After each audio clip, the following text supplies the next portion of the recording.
Bonjour, je suis Félicie Le Dragon. Je suis spécialisée en marketing et en NFT. Et aujourd'hui, je suis sur la chaîne de Franck Maes, le disrupteur. Vous êtes sur la chaîne du disrupteur. Attachez vos ceintures.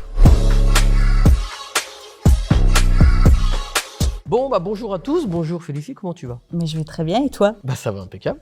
Écoute, je suis très content de te recevoir sur la chaîne YouTube parce que je vais faire un aveu. Je vais te faire un aveu et je vais faire un aveu à toutes les personnes qui regardent cette vidéo. Je m'attends au pire. Voilà, je suis tombé amoureux. Bon, je suis pas tombé amoureux de Félicie, je ne me permettrai pas. Mais je suis tombé amoureux de son profil LinkedIn. Pourquoi? On en parlera plus tard dans la conversation. Je vous laisse rester bien au bout de cette conversation. On va parler surtout de NFT puisque Félicie, c'est son domaine d'expertise, entre autres. Donc, on va rentrer direct dans le vif du sujet. Félicie, je vais te lancer un défi. Est-ce que tu es prête? Je suis prête. Peux-tu nous expliquer en moins de 50 secondes, avec les mots les plus simples au monde, ce que sont les NFT? Attends, moi je vais te dire, je peux me faire en moins de 50 secondes, en 10 secondes je te le fais. Oh. C'est pas un teaser, ça. C'est pas un teaser de fou. Eh ben, je t'en prie. Alors, un NFT, c'est très simple. C'est un contrat de propriété numérique. La chose la plus importante à retenir, c'est que c'est un contrat. Donc, tu peux y adosser ce que tu veux. Ça peut être une image, ça peut être du son, ça peut être un produit physique. Et le fait que ça soit inscrit sur la blockchain, ça le rend immuable et infalsifiable. Et surtout, la notion la plus importante, parce que les NFT, en fait, si tu veux, il faut prendre tout l'écosystème dans sa globalité entre les blockchains, les NFT et les métaverses. La notion aussi qui est importante, c'est l'idée de décentralisation. Tu ne dépends plus d'une organisation centralisée verticale. On est dans la décentralisation totale et ça, c'est la promesse du Web3. Super. On est un peu plus de 10 secondes, mais on est à moins de 50 secondes. En un peu plus de 10 secondes, je t'ai parlé blockchain, NFT, métaverse. Je pense que j'ai fait le job. C'est très bien. Première de la classe. Donc, en quoi est-ce que c'est une innovation, les NFT? C'est une innovation. Alors, il faut voir, il y a déjà une innovation qui est purement technologique. Et là, on est c'est de la technique pure et ça, c'est pas très intéressant. Ce qui est intéressant, c'est cette idée, cette notion de certification et cette notion du fait que ça soit infalsifiable. Donc, à partir du moment où tu as un NFT, tu peux pas revenir en arrière. C'est-à-dire qu'il a été créé. Donc, tu as le NFT, il regroupe des informations qui sont primordiales, qui sont qui est l'acheteur, qui est le vendeur, la valeur au moment de ton achat. Et la date de l'achat. Voilà. Donc, à partir du moment où tu as toutes ces données-là. Comme un contrat écrit. Comme un contrat écrit, mais un contrat, attends, toi et moi, on sait que les contrats, il n'y a rien de plus facile que de... Enfin, toi, pas moi. Ah, bon, d'accord. Alors, moi, je sais.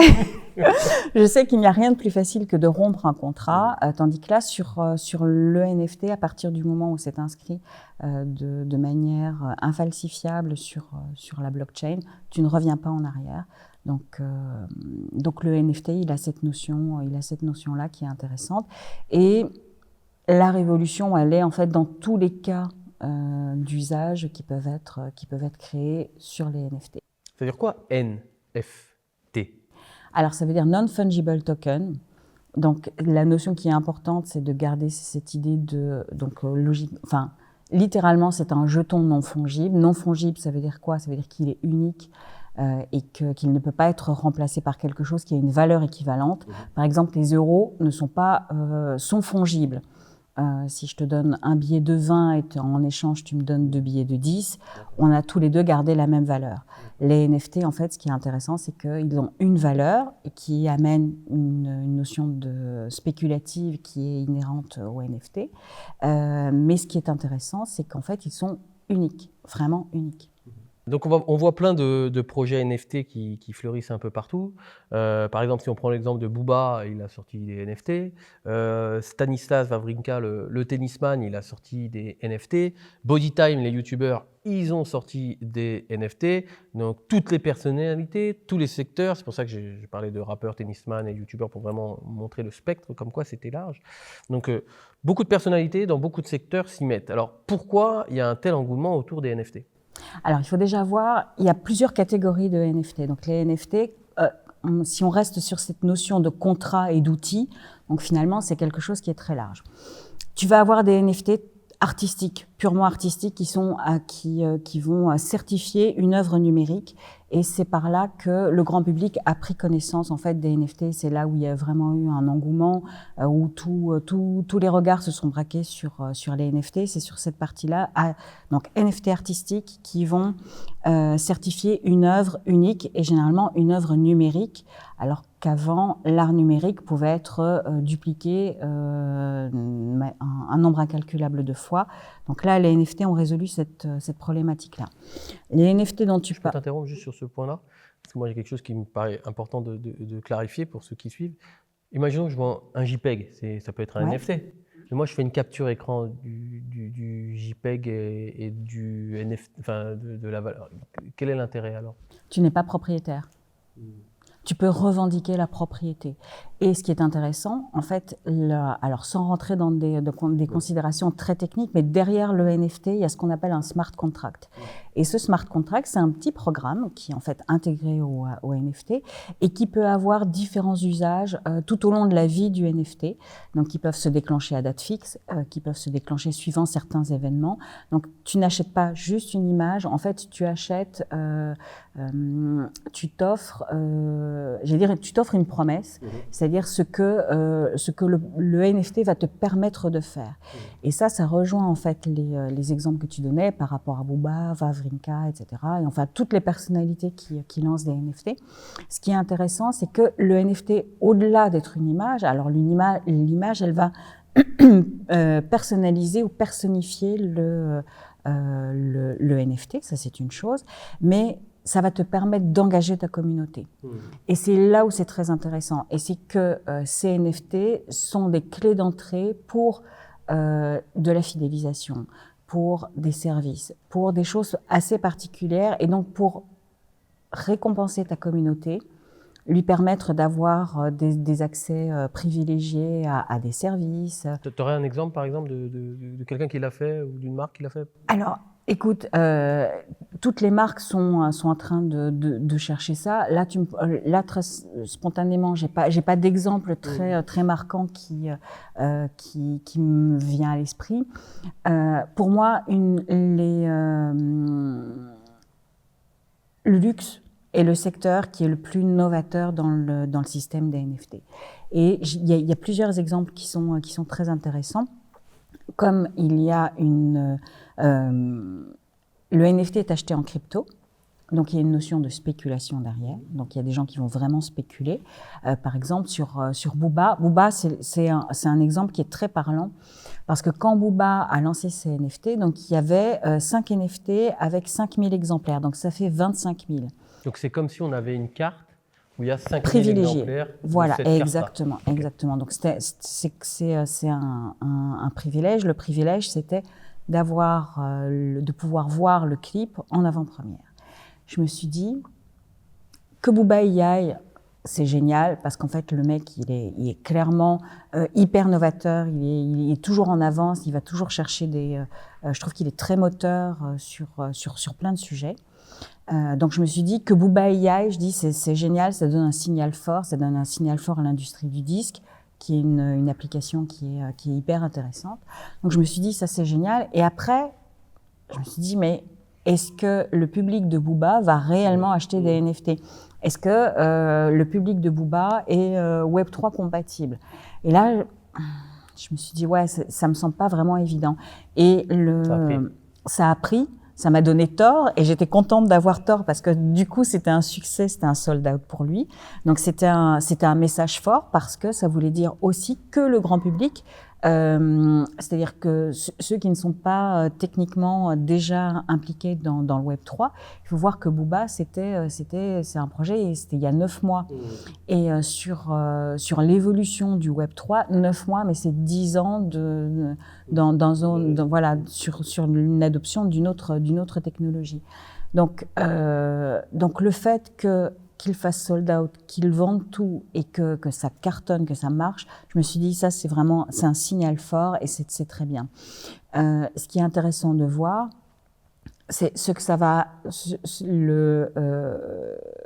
ce premier NFT qui est un peu la genèse de Booba va permettre d'avoir après, et c'est là où c'est intéressant, c'est en fait quand tu fais une promesse d'un NFT, quand tu es une personnalité, tu as tout intérêt à avoir une équipe Web3 dédiée pour ne pas juste faire un coup d'épée dans l'eau et pas juste je vends. Il y a une spéculation parce que imaginons tu as une communauté qui est très impliquée, qui a un certain volume. Okay, comme c'est le cas de Booba d'ailleurs. Comme c'est le cas de Booba, voilà, clairement.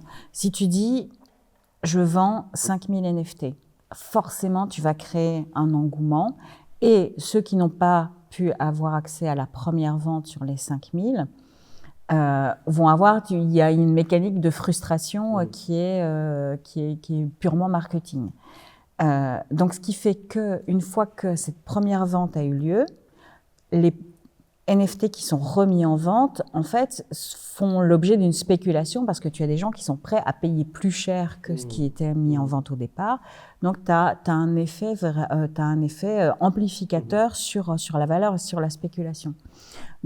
Donc ça, c'est la première mécanique. Après, tu as toi, en tant qu'artiste ou en tant que marque, tu as tout intérêt à avoir des promesses derrière et à tenir tes promesses parce que sinon, la valeur de ton NFT dégringole complètement.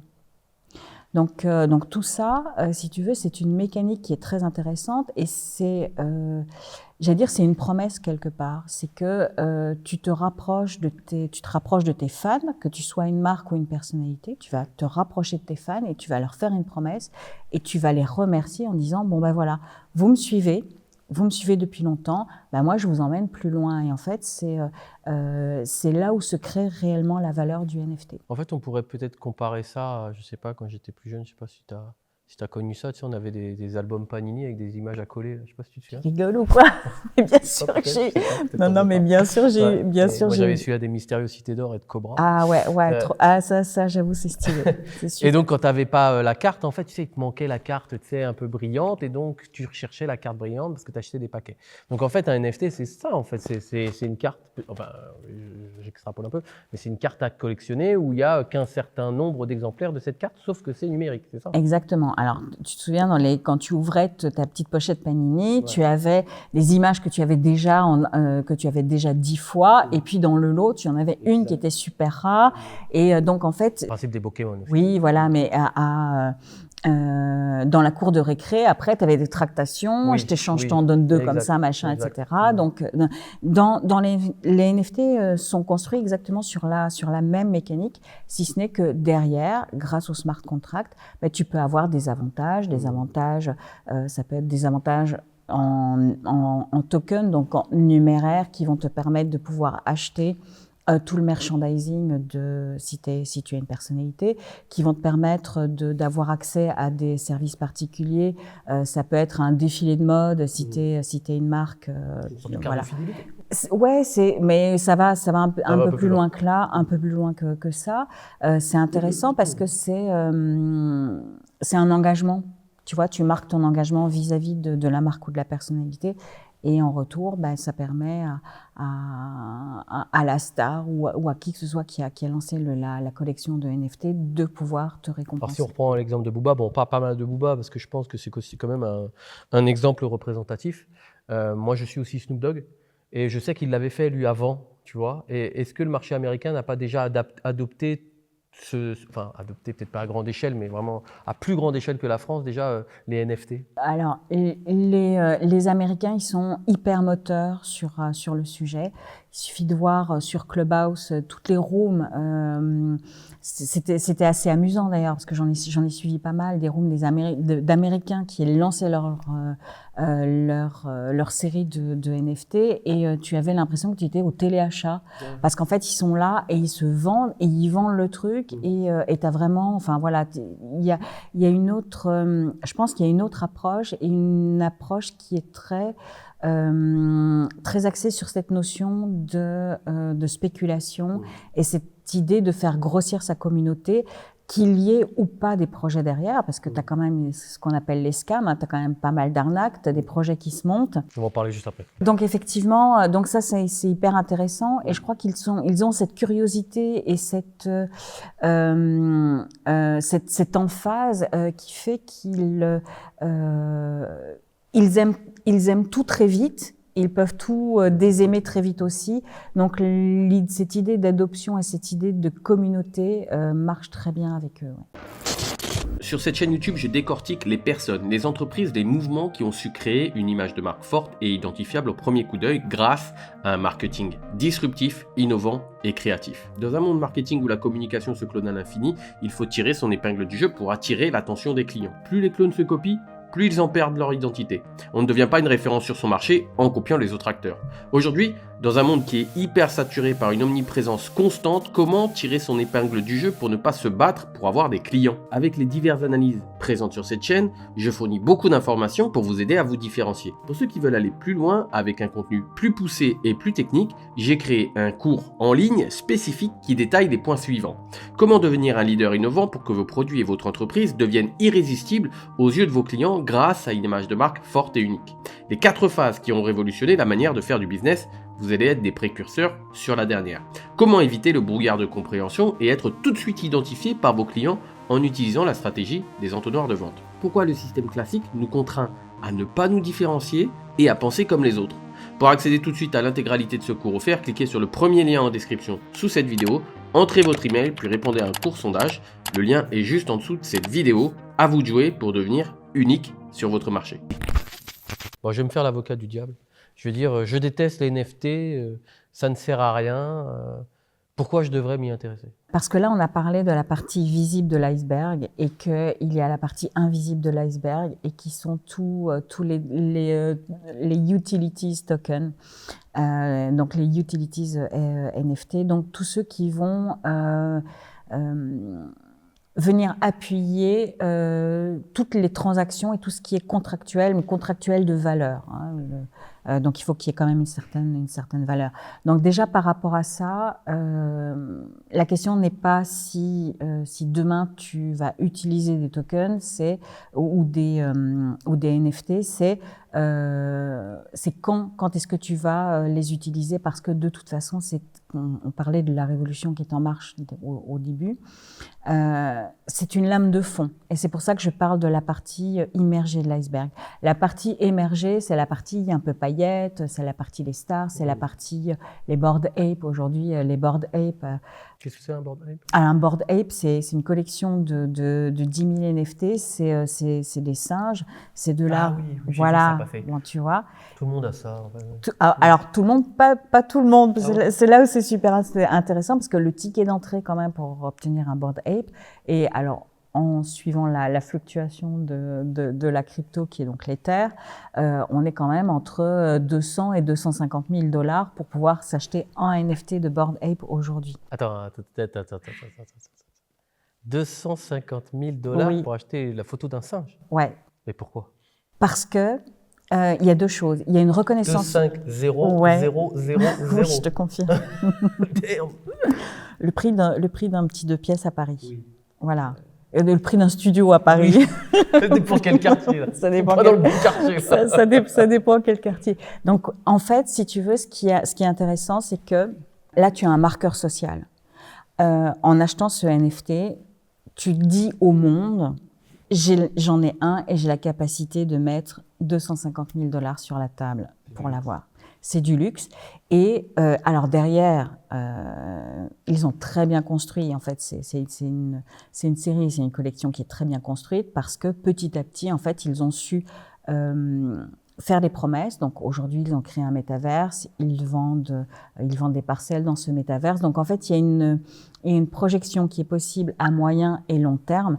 Donc tu considères que tes 250 000 $, quelque part, c'est un investissement. Et mais au-delà de ça, c'est la Rolex de ces gays-là, tu vois. Tu le portes pas sur toi. Eh ben, figure-toi, c'est grâce au Covid. Alors, je pense que grâce au Covid, il y a eu cet effet-là où on n'avait plus les marqueurs sociaux parce qu'on n'avait plus de relations sociales, où tu n'avais plus de soirée, tu sors plus, etc. Donc pour les personnalités, tu n'avais plus cette possibilité de grimper les marches à Cannes, de sortir sur le tapis rouge avec une robe de tel ou tel couturier. Donc, du coup, qu'est-ce que tu faisais? Tu affichais en photo de profil ton NFT et qui marquait vraiment un statut social. Putain, c'est dingue. Ça veut dire que tu es en train de me dire que c'est les mêmes procédés psychologiques que les marques de luxe, mais adaptés au numérique. Alors. Totalement. Et c'est pour ça que le luxe est hyper avant-gardiste aussi sur les NFT. Très bien. Eh ben, écoute, on en a parlé juste avant, évidemment, enfin très rapidement, mais évidemment, l'appât du gain attire beaucoup de projets bien étranges. Que devons-nous vérifier avant d'investir dans un NFT? Parce qu'à chaque innovation, moi j'appelle ça le marketing de clone, parce que bon, quand je parle de marketing d'image de marque, c'est quand il y a une innovation, comme disait Schumpeter, l'économiste, en fait, on rompt un statu quo, il y a un nouvel objet brillant et tout le monde y va. Et forcément, il y a aussi beaucoup de choses moins bonnes. Ça ne veut pas dire que le projet en lui-même n'est pas, enfin, que le concept et la technologie en elle-même n'est pas bonne. Donc, qu'est-ce qu'on doit vraiment observer pour éviter de se faire avoir et pour pas que ce soit un scam? Alors, il y a deux choses. Encore une fois, c'est si tu t'intéresses vraiment à l'art numérique, là, tu vas aller chercher plutôt des artistes. Ça va être des toutes petites séries. Ça peut être un NFT unique ou ça peut être comme des lithographies en galerie d'art. Donc, ça peut être en édition vraiment limitée. Donc là, tu vas juste vérifier soit que c'est un artiste qui a quand même pignon sur rue, que c'est un artiste qui a un univers et qui peut être amené à développer son univers. Mais c'est finalement, tu prends le même risque que d'aller dans une galerie et d'acheter une toile. Finalement, tu vas fonctionner au coup de cœur. Donc ça, c'est vraiment sur les NFT artistiques. Après, tu as tout ce qui est collectibles et donc toutes les séries qui se lancent et qui sont adossées à des projets ou pas. Ce qu'il faut regarder, c'est qui lance le projet. Est-ce que dans le Web3, on dit est-ce qu'ils sont doxed? Donc, est-ce qu'ils avancent à visage découvert? Est-ce qu'on sait qui est derrière le projet, etc. Est-ce que ce sont des personnes qui sont sérieuses? Alors, quand je dis sérieuses, est-ce que ça peut être c'est pas parce que tu es nouveau et jeune dans le milieu que tu n'es pas sérieux. Est-ce qu'ils ont un projet qui tient la route? Donc ça veut dire, est-ce que la roadmap, est-ce qu'ils ont prévu déjà, est-ce qu'ils ont déjà des étapes qui est prévues? Est-ce qu'ils vont déployer quelque chose? Est-ce que ça va être un jeu vidéo? Est-ce qu'ils ont prévu d'aller dans les métaverses, etc. Donc après, tu peux me dire, sur une roadmap, on peut faire toutes les promesses de la Terre, mais déjà voir est-ce qu'il y a une réflexion, est-ce que cette réflexion, est-ce que ce projet, est-ce que ça me parle, est-ce que ça tient la route ou pas?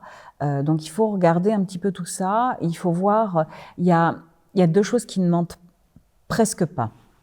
C'est les réseaux sociaux et est-ce qu'il y a déjà un engouement, est-ce qu'il y a un engagement? Sur les réseaux sociaux, ce ne sera pas la taille de la communauté qui va avoir son importance. Donc, on va aller regarder Discord, on va aller regarder Twitter, mais il faut regarder l'engagement. Est-ce que ce sont des gens qui sont présents, qui échangent avec leur communauté ou pas? Est-ce qu'ils répondent aux questions? Est-ce qu'ils sont cohérents dans leur communication? Tu peux avoir une très petite communauté, tu peux avoir un Twitter à 2000 abonnés, mais avec un très fort engagement et avec une équipe qui est derrière et qui alimente et qui fait vivre le projet. Donc, une fois que tu as regardé tout ça, tu peux te dire, OK, c'est intéressant, c'est pas intéressant, ça m'intéresse ou pas. Bon, si on avait tous un super radar pour éviter les scams, ça nous éviterait d'eux. Mais voilà, donc si tu veux, c'est toute une suite de signaux faibles à regarder et c'est pas les collections avec le plus gros marketing qui sont les plus performantes. Alors, je me souviens plus de la marque, mais je sais que j'avais vu ça sur ton profil LinkedIn où tu racontais la mauvaise expérience que tu avais eue avec une marque où tu avais acheté un NFT. On peut en parler? Oui, on peut en parler. C'était quelle marque, rappelle-moi? Alors, bon, non, je vais pas. Il fallait payer avec la carte bleue déjà, je sais plus. Bon, ouais, mais franchement, c'est un peu moche parce que c'est une. Bon, sinon, on cite pas la marque. Hein. Donc, c'est une grosse marque française, c'est un tournoi de tennis français. Ah oui, d'accord. Après, s'ils font de la merde, ils font de la merde, hein, tu vois ce que je veux dire. Alors, si tu veux, dans l'absolu. De toute façon, il faut aussi qu'il y ait des gens qui se trompent aussi, tu vois. Bon, même si là, c'est chaud quand même. Ouais, là, sincèrement, j'ai trouvé que c'était chaud. Et moi, en fait, en réalité, j'ai fait part de ma déception. Voilà, il faut être très honnête. Raconte l'histoire. Voilà, j'explique. Un NFT, pour que ça soit réellement un NFT, généralement, on dit you own the key, you own the money. Donc, ça veut dire si tu n'as pas la clé de ton wallet, tu ne possèdes pas la valeur. Okay? Et dans les NFT, c'est exactement la même chose. Si ton NFT n'est pas dans ton wallet, tu ne possèdes pas en réalité ton NFT. Donc, ce que cette marque a fait, c'est qu'ils ont voulu démocratiser, faciliter l'accès aux NFT en payant avec une carte bancaire. Mais en payant avec une carte bancaire, tu n'as pas, si tu veux, cette étape qui te permet d'inscrire ton NFT dans la blockchain. Ouais, voilà, je schématise un petit peu pour les puristes. Ils mettront les commentaires. Voilà, ils mettront les commentaires, etc. Mais c'est juste pour que tout le monde comprenne bien. Ça veut dire que tant que tu ne l'as pas dans ton wallet, en réalité, ce n'est pas un NFT. Tu as acheté une promesse de NFT. Et c'est ce que cette grande marque a vendu. Et je me dis, si c'est une petite équipe, mais que tu as un projet qui te tient à cœur, qu'il fasse des erreurs, qu'il livre en retard, etc., on peut le comprendre. Et là, si tu veux, ça a été trop de choses. C'était en carte bancaire, donc pour moi, c'est pas un NFT, c'est une promesse de NFT. Et aujourd'hui, une semaine après, on n'a toujours pas notre NFT, donc la déception est grande. C'est-à-dire que la déception est à la hauteur de la promesse quand même. Surtout que c'est basé aussi beaucoup sur la confiance, tout ça. Tout ça, c'est basé sur la confiance. Donc, bien évidemment, voilà. Donc, après, ça pose des questions d'ordre juridique. Ça pose plein de petites questions qui nous font penser que, voilà, c'était un projet un peu immature et qu'ils auraient dû attendre. Il aurait mieux valu ne pas le lancer tout de suite au début du tournoi et attendre un petit peu. Donc voilà, je pense que ma déception était à hauteur de la promesse et à hauteur de l'amour que j'ai pour cette marque-là. Parce que si, sincèrement, sinon je m'en fous, tu vois. Il se plante, c'est pas, tant pis. C'est quoi les pires projets NFT que tu as pu observer? Parce que je pense que tu as dû en voir des vertes et des pas mûres. Et à l'inverse, les plus intéressants. Les pires, je pense que ce sont des équipes marketing qui se sont fait un peu abuser par la promesse de développeurs qui n'ont pas été à la hauteur. Ouais. Plus que bon après. Ouais. Non mais il y a des marques. Je pense à une marque cosmétique qui avait une très belle promesse, qui a lancé un truc. C'était hyper novateur. La plateforme a disparu, donc les NFT ont disparu parce que ça n'avait même pas été minté, donc rien du tout. Donc pourtant les gens payaient. Là, en fait, c'était offert. Enfin, il y avait toute une mécanique promotionnelle, mais bon, là pour moi, ça clairement, c'est un échec. C'est un peu dommage. Tu as des personnalités qui ont lancé des NFT qui se sont cassées avec la caisse. Oh, c'est pour ça que je dis, en fait, il faut regarder. Des personnalités, vraiment des personnalités. Ah oui. Ouais, ça c'est moche. Tu vois, mais après, ça veut dire qu'ils s'en foutent de leur communauté, hein? Ouais. Ah ouais. Alors, est-ce que après, je fais pas de procès d'intention. C'est pour ça que je ne donnerai aucun nom, tu vois. Mais je fais pas de procès d'intention. Est-ce qu'ils ne se sont pas fait abuser aussi, comme plein de personnalités, tu vois, par des gens qui viennent te voir en disant ah j'ai un super projet, viens on le lance ensemble, etc. Machin. Et puis finalement le projet il aboutit jamais et les gens partent avec l'argent et c'est fini. Et en réalité là-dessus t'as pas de recours. Donc je sais pas, mais c'est pour ça qu'il faut quand même regarder, il faut être assez attentif et pas se précipiter, pas se dire ah c'est quelqu'un de connu donc forcément c'est quelque chose qui est fiable. Après tu as des projets qui sont hyper intéressants. Un projet hyper intéressant pour moi c'était Vuitton qui a lancé un jeu pour ses 200 ans qui s'appelle Louis the Game. Pour moi c'est un vrai projet qui était très très très malin dans l'approche parce qu'ils ont créé un jeu. Où tu te baladais en fait, tu te baladais dans le jeu pour récupérer des NFT, donc c'était des récompenses. Et ces NFT ne pouvaient être ni vendus ni achetés.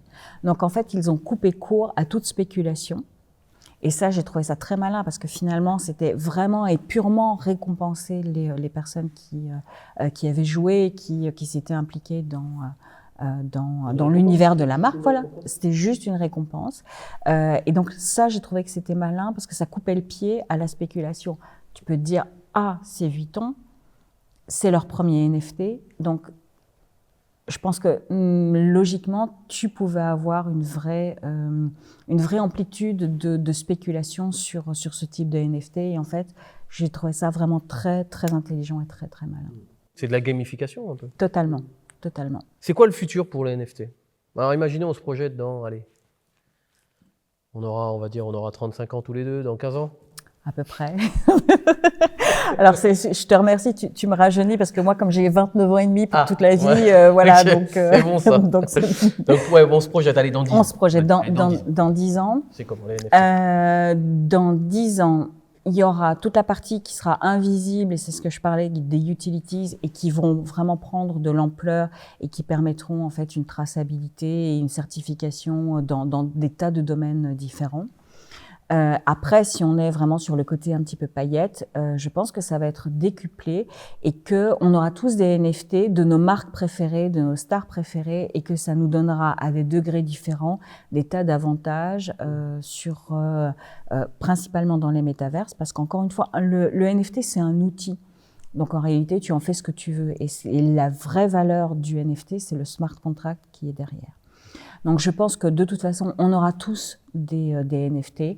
On aura des NFT de musique avec des albums et des morceaux exclusifs de nos stars préférées. On aura des NFT sur la voiture qu'on achète d'occasion, et on aura tout l'historique de cette voiture. Donc en fait, on aura... Ah oui, ça veut dire que quand tu achètes une voiture, si c'est inscrit dans la blockchain, tu vois toute l'historique de la voiture, tu peux plus te faire avoir sur le kilométrage, sur les réparations, sur tout ça, quoi. Ouais, voilà. En fait, tout ce qui va permettre de garantir des contrats, et des contrats qui ont de la valeur. Là, je pense qu'on va avoir vraiment un boom. Ça peut être sur l'immobilier, ça peut être sur le notariat, ça peut être sur tout ce qui est diplôme, tout ce qui a besoin d'être certifié. La banque, bien évidemment, avec toute l'économie des tokens qui aujourd'hui qui sont des valeurs d'échange, qui donc permettent d'échanger des services. Demain, tu pourras mettre tes NFT en garantie pour obtenir un prêt, et ton prêt, tu l'auras de manière immédiate, puisqu'en fait, ça sera garanti par la valeur de ton NFT. Si on parle des Bored Ape, tu vois, 250 000 $, c'est quand même, c'est une somme. Donc, je pense que il va y avoir un déploiement, et que ce sera exactement comme Internet. C'est que l'adoption se fera en fonction du besoin qu'on en a et de l'usage qu'on en aura. Donc il y a des gens qui n'iront jamais, c'est pas très grave. Il y a des gens qui iront à leur rythme, et puis tu as des gens qui seront en avance et qui créeront les nouveaux usages. Tout ça, c'est quand même très corrélé à la crypto-monnaie, puisque un NFT, on le paye dans une crypto-monnaie. C'est que l'Ethereum? Non, ça peut être n'importe quelle crypto. Donc là, on voit, bon, à l'heure actuelle, où on tourne la vidéo, les crypto-monnaies ont subi une petite claque. C'est un euphémisme. Donc ça se trouve, quand sortira cette vidéo, peut-être que ça va remonter, je le souhaite. Ça m'aiderait fortement au niveau des investissements que j'ai faits. Parfait, pareil. Donc le problème, c'est que si aujourd'hui j'achète un NFT, je sais pas, on va donner des chiffres ronds, 100 Ethereum, si le cours est aussi fluctuant, est-ce que c'est quand même intéressant d'investir dans quelque chose qui bouge quand même, qui est très volatile? Alors que si on reprend par exemple l'exemple de l'immobilier, l'immobilier effectivement ça change, mais c'est quand même assez stable. Donc, est-ce que c'est pas quand même un gros risque par rapport à ça? Bien évidemment, c'est un risque, mais la récompense, elle est à la hauteur du risque que tu prends. Tu vois, si tu mets ton argent sur ton livret A, tu prends pas de risque. Mais tu as une récompense qui est hyper faible. Tu as une récompense avec le livret A? Ouais, je crois que même elle a doublé. Je crois qu'on est passé à 1%. Avec l'inflation, on doit être à moins quelque chose. Ouais, voilà. Je crois qu'on va partir. Enfin, voilà. Bon, c'est clair qu'avec ton livret A, tu pars pas en vacances aux Bahamas. On est d'accord. Mais bon, c'est un marché qui est volatile. Comme il est volatile, tu peux gagner beaucoup, mais si tu gagnes beaucoup, si tu acceptes l'idée de gagner beaucoup, il faut aussi accepter l'idée de perdre beaucoup. Donc ça, si tu veux, après, ça correspond à un certain profil d'investisseurs ou de spéculateurs. On peut être vraiment dans la spéculation. moi, j'ai une vision qui est très long terme. Donc, en réalité, ok, oui, là, ça a perdu entre 30 et 40% suivant le type de crypto, bien évidemment. Mais il faut regarder, si tu élargis ton spectre et si tu regardes sur les 5 dernières années, tu as quand même une progression qui est complètement dingue et avec un potentiel, en fait, d'adoption qui est exponentiel. Donc, si tu as une vision à moyen et long terme, bien évidemment, tu peux être gagnant et accepter à un moment donné de perdre 30 parce que 6 mois auparavant, tu as gagné 40. Donc, c'est pas une valeur refuge, c'est pas forcément. Il faut quand même être un petit peu averti, il faut quand même sortir de cet effet un petit peu panique qui fait que les petits porteurs, généralement, mais c'est la même chose dans les actions, hein, tes actions, elles peuvent perdre aussi énormément de valeur. Là, il suffit de regarder Netflix. Tu vois, il y a quand même des signaux où en plus on arrive dans une phase de récession. Donc automatiquement, même les valeurs qui semblaient être refuges auparavant peuvent perdre de la valeur. Après, est-ce que tu retires tes billes parce que c'est des liquidités dont tu vas avoir besoin, ou est-ce que tu peux te dire j'attends, je stack, je garde mes cryptos et puis je prends un pari sur une remontée plus tard. Donc c'est le même principe que les actions et la bourse en fait. Soit je renforce mes positions quand ça descend, soit je vends, j'ai peur et je perds de l'argent. Mais je veux le récupérer. Ouais, voilà. Ok. Bon, avant de conclure, Félicie, j'avais commencé cet entretien comme ça. Je t'ai connu via LinkedIn. Je ne sais pas pourquoi, ou peut-être que c'est l'algorithme qui a dû me pousser peut-être un post, ou peut-être voilà. Et pour moi, tu es une véritable snipeuse de LinkedIn. Hein. C'est simple, hein, si vous faites un truc un peu chelou, vous allez vous manger une bastos de la part de Félicie, et en plus des bastos très bien placés. Donc, c'est des commentaires au vitriol avec des prises de position tranchées. Perso, moi c'est ma cam, donc je suis fan. Après, évidemment, ça ne va pas plaire à d'autres, heureusement d'ailleurs. Donc, ça change terriblement de la communication bienveillante avec laquelle nous sommes gavés à longueur de temps. Hein, parce que c'est d'ailleurs, moi je fais le combat au mot bienveillance sur ma chaîne YouTube depuis un petit moment. Donc, ça m'intéresserait de connaître ta stratégie de communication via ces commentaires tranchés, via LinkedIn. Ça m'intéresserait d'avoir ton avis sur ça, parce que ça rejoint un petit peu tout ce que j'explique sur la chaîne YouTube, puisque j'explique souvent qu'il vaut mieux cliver que être l'énième copie d'une copie. Alors, je vais peut-être te décevoir, mais j'ai pas de stratégie par rapport à ça. Mince. Je m'en vais. Alors, en fait, non. Ce que je veux dire, c'est que j'ai pas de stratégie construite. Ce qui veut dire que je suis dans la vie comme je suis sur LinkedIn, ou je suis sur LinkedIn comme je suis dans la vie. Donc, tu as raison. Alors oui, je snipe, mais c'est jamais gratuit. C'est argumenté, et ce qu'il faudrait. Ce qu'il faut comprendre, c'est que je n'ai jamais rien contre les personnes en propre, mais contre ce qu'elles font. Et c'est ça qui est totalement différent. Donc, même mes amis, quand ils font des conneries, je snipe aussi. Je n'ai pas peur. Dans cette idée de... moi, je crois que ça permet de gagner du temps aussi, plutôt que de faire des circonvolutions et d'essayer de brosser les gens dans le sens du poil, etc. Ça n'aide personne, ça ne fait avancer, ça ne fait pas avancer le débat. C'est pas de la communication positive. Non, non. Non, parce que j'entends ce mot-là, la communication positive. Oui. Mais je me demande c'est quoi la communication négative d'ailleurs. Mais la communication, en fait, tu vois, parler de bienveillance, le stricto sensu, ça veut dire vouloir le bien des gens. Mais vouloir le bien des gens, c'est peut-être aussi les mettre face aux bêtises qu'ils font. Alors, il y a l'art et la manière, etc. Mais si tu dis tout le temps, en fait, si tu dis tout le temps aux gens, ouais, c'est formidable ce que tu fais, non, ça va pas. Il faut être capable aussi de dire, ton business, c'est une bonne idée, mais tu t'y prends mal, ta communication, elle est claquée, ton marketing, ça va pas, ou les ficelles, elles sont tellement grosses qu'on voit que ça. Donc voilà. Okay. Et tu me disais en off que cette communication, quand même, te rapporte des clients en fait qui te ressemblent aussi. Des clients qui me ressemblent, je sais pas. Des clients des clients qui me kiffent, oui, forcément. Tu n'as pas que des femmes avec des lunettes, par exemple. Tes clients, je suppose. T'imagines, toi? Non, et puis pas trop de femmes, parce que je suis quand même un peu contre le féminisme de posture, tu vois. Ça, je suis contre. Je suis féministe, hein, je me considère comme féministe. Mais le féminisme de posture, bah ouais, ça c'est un truc qui m'agace et l'écriture inclusive ne résoudra jamais rien en termes de féminisme et de droits des femmes. Donc ça il faut le savoir. Bon, on s'en rendra peut-être compte dans de nombreuses Heureusement années. que c'est toi qui dis ça, parce que si c'est moi qui dis ça, ah mais oui, non là, mais ma tête roule. je peux le dire et voilà, oui, je le dis, je le revendique en tant que femme. Non, je ne me sens pas valorisée parce que on va féminiser mon titre, parce qu'on va utiliser l'écriture inclusive, etc. Non, je ne me sens pas plus à ma place. Je crois que c'est la construction, elle est autre. Et bon, après c'est un autre débat, mais voilà. Mais je peux le dire et je le dis parce que je suis une femme et donc effectivement ce féminisme de posture ne me convient pas, ça ne me ressemble pas. Et oui, bien évidemment, même si je suis clivante, même si je snipe, ça ne m'empêche pas d'avoir plein de contacts et d'avoir des gens qui ont envie de travailler avec moi pour ce côté un peu cash. Sur la chaîne YouTube, je travaille avec 2 partenaires. Ces partenaires m'aident à réaliser mes vidéos. Mais ce n'est pas n'importe quel partenaire. Ce sont des entreprises dans lesquelles j'ai investi. Bah oui, quand je vous parle sans arrêt de cohérence, alors moi-même, je me dois d'être cohérent dans les partenaires que j'ai choisis pour la chaîne YouTube. Le premier partenaire est le groupe Summit. C'est un groupe qui est spécialisé dans les investissements sur les crypto-monnaies. Pour faire clair et pour faire bref, ça fait plus de 2 ans que j'ai investi dans ce service et j'en suis très content puisque j'arrive à un rendement moyen de 4,4% par mois pour cette période avec un pic de rendement à 11,64%. Plutôt pas mal, voire même très intéressant.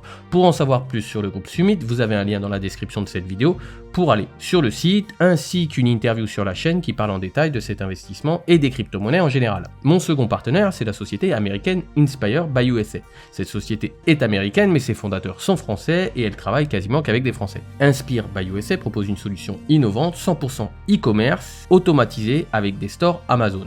En bref, ils vont créer un store Amazon à votre nom, ils s'occupent de référencer les produits ainsi que de les vendre, c'est totalement passif et les rendements sont très intéressants.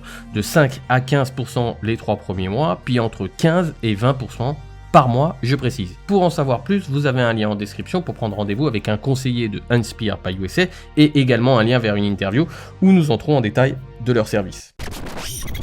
Est-ce que tu aurais un livre à nous recommander qui t'a aidé directement ou indirectement dans ton parcours ?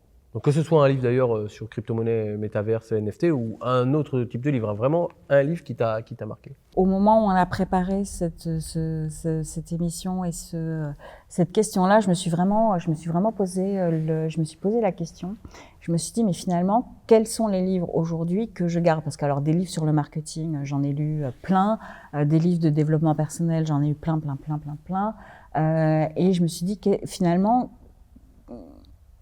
quels sont ceux que je vais garder ? C'était une vraie, il y a vraiment une réflexion parce que je voulais pas te sortir n'importe quoi, tu vois, c'était un peu trop facile. Et je me suis rendu compte que le livre qui m'a marqué, alors il y en a 2. Le premier s'appelle La Vache pourpre de Seth Godin, voilà. Et c'est un de mes livres préférés. ouais, voilà. Et alors c'est pour ceux qui n'aiment pas lire, c'est un petit bouquin. Mais qui va à l'essentiel et qui donne, en tout cas, qui amène à réfléchir sur la construction du marketing d'une manière générale. Tu disais comment est-ce que tu construis ta communication ? Ben moi, je la construis pas. Enfin, il y a beaucoup de spontanéité dans ce que je fais, dans ce que je dis. Donc voilà, Seth Godin, la vache pourpre. Pour moi, il est qu'on soit en train de créer une start-up ou qu'on soit déjà installé dans sa société, etc., et qu'on a envie de développer d'autres services. Et le deuxième, il a strictement rien à voir. C'est un livre de Dominique Laureau qui s'appelle L'art de la simplicité. Et où elle va aborder plein de sujets, mais sur la maison, créer une collection capsule vestimentaire ou les objets qu'on doit garder chez soi.